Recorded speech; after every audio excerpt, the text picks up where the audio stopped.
Les valeurs que partagent le Mali et la Chine, notamment en matière de respect de la souveraineté et des droits humains, constituent le fondement du thème qui nous réunit aujourd'hui, à savoir le renforcement des échanges d'expériences en matière de gouvernance. Une gouvernance véritable ne peut se réaliser que dans un cadre où les autorités et le peuple exercent pleinement leur souveraineté, sans interférence extérieure. C'est dans cet esprit de responsabilité nationale que la gouvernance au Mali est guidée par 3 principes désormais inscrits dans notre Constitution, à savoir le respect de la souveraineté de l'État, le respect des choix souverains du peuple, la défense des intérêts du peuple. Pendant longtemps, sous le prétexte de promouvoir la bonne gouvernance, nos États ont été soumis à des dictats par des puissances impérialistes, facilitant ainsi l'exploitation sans retenue de nos ressources. Ces pratiques ont alimenté des inégalités et freiné notre développement tout en renforçant des intérêts extérieurs au détriment de nos peuples. Face à des défis sécuritaires et économiques imposés de l'extérieur, le Mali exprime sa profonde gratitude envers ses partenaires sincères, dont la République populaire de Chine, qui apporte un soutien crucial dans notre lutte contre le terrorisme et ses complices étatiques. Les récents événements survenus à Tinzawatène dans le nord du Mali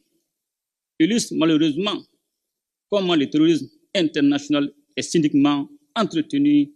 voire encouragé par des forces néocoloniales qui cherchent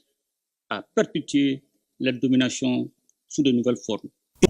Cette alliance stratégique que j'ai l'honneur de présider pour son premier mandat s'inscrit dans une vision panafricaine et résolue à défendre et à promouvoir les intérêts communs de nos nations. Elle témoigne de notre détermination collective à construire une architecture sécuritaire à la hauteur des menaces dans l'espace et l'AES, condition fondamentale du développement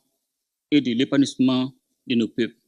Et cette modernisation est la conséquence naturelle et positive des réformes lorsque celles-ci sont réalisées en tenant compte, comme c'est le cas au Mali, du respect de la souveraineté,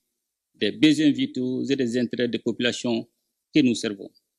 C'est ainsi que des mesures importantes ont été prises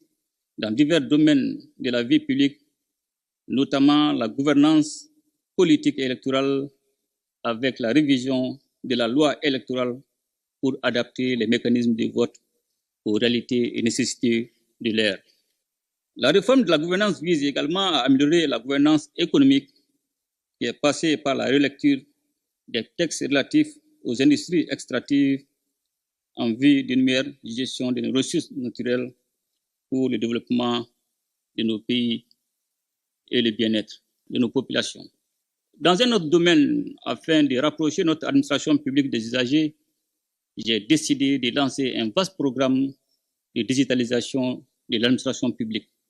en privilégiant la transparence dans les procédures, la diminution des coûts, mais surtout les droits des citoyens. L'adoption de notre nouvelle constitution lors du référendum historique du 18 juin 2023, largement soutenu par la population, symbolise l'engagement du Mali à bâtir un État moderne, résilient et à l'écoute de son peuple. Ces réformes décisives qui marquent notre volonté profonde de refonder l'État ont été réalisées grâce à la mobilisation collective des Maliennes et des Maliens aux côtés des autorités de la transition. Cette dynamique dénote une approche inclusive et durable sur fond d'un large consensus national dans le processus de refondation. Les dites réformes, faut-il le rappeler, reposent sur la réaffirmation de la souveraineté du Mali, soutenue par l'engagement inébranlable de nos forces de défense et de sécurité qui assurent un contrôle total et efficace du territoire national.